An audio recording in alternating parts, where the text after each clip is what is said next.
বাংলাদেশে যারা নেতা তারা বাংলাদেশের মানুষকে বোকা বানানোর জন্য কত ছলছাতুরির আশ্রয় নেয়। দেখেন, এর মধ্যে আমি অন্যতম দেখেছি আসিফ নজরুল, যে জুলাই আন্দোলনের সময় বলেছে ২৬ লক্ষ ইন্ডিয়ান নাকি বাংলাদেশে চাকরি করে। তো ২৬ লক্ষ ইন্ডিয়ান কোথায় এখন আসিফ নজরুল তো সরকারে রয়েছে, সে সরকারের বর্তমানে উপদেষ্টা। তার কিন্তু এই ২৬ লক্ষ ইন্ডিয়ানদের বের করা ছিল চুটকির ব্যাপার, কিন্তু সে কেন বের করতে পারেনি?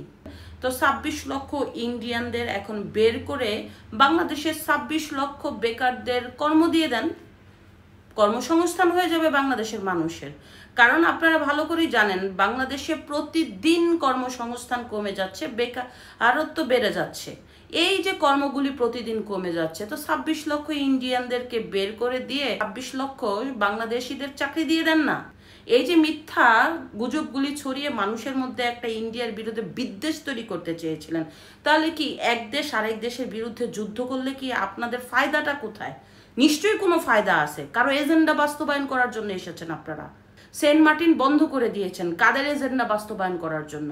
এই যে দিন দিন বাংলাদেশের মধ্যে অরাজকতা সৃষ্টি হচ্ছে, কাদের এজেন্ডা আপনি বাস্তবায়ন করতে চান বলেন?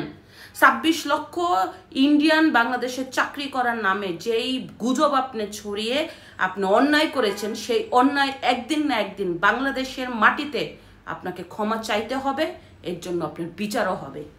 মনে রাখবেন, কারণ সেই দিন বেশি দূর নাই।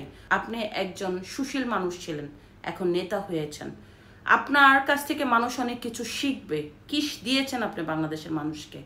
ভণ্ডামি ছাড়া, মিথ্যা কথা ছাড়া, গুজব ছাড়া। বলেন, এই গুজব ছড়িয়ে বাংলাদেশটাকে কতটুকু ভালো রাখতে পারছেন? হ্যাঁ, আপনি গুজব ছড়িয়ে যদি বাংলাদেশকে ভালো রাখতেন, বাংলাদেশের মানুষের নিরাপত্তা দিতেন, ঘরে ঘরে ধর্ষণ হতো না, ডাকাতি হতো না, চিন্তাই হতো না, জঙ্গি থাকতো না, তাহলে আপনার গুজবকে মানুষ স্যালুট দিত। কিন্তু আপনি যেই ধরনের গুজব দিয়ে বাংলাদেশের মধ্যে একটা অরাজকতা সৃষ্টি করে বাংলাদেশের মানুষের ভাগ্য নিয়ে আপনি সিনেমিনি খেলছেন, আপনারা সিনেমিনি খেলছেন। এই দেশ, এই মাটি, এই জনগণ কোনো দিনও আপনাদের ক্ষমা করবে না। এখন শুধু ভয়ে বলতে পারছে না, তবে সবার মুখ খুলবে, শুধু অপেক্ষা করেন। ভয়ে তো আপনাদের রাতে ঘুম হয় না।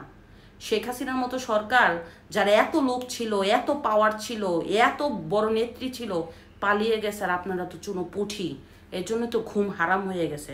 কারণ যে ষড়যন্ত্র করে আপনার বাংলাদেশের মানুষের সাথে খেলছেন, একদিন আপনারাও ধ্বংস হবেন। নিশ্চিন্ত থাকেন। ধন্যবাদ।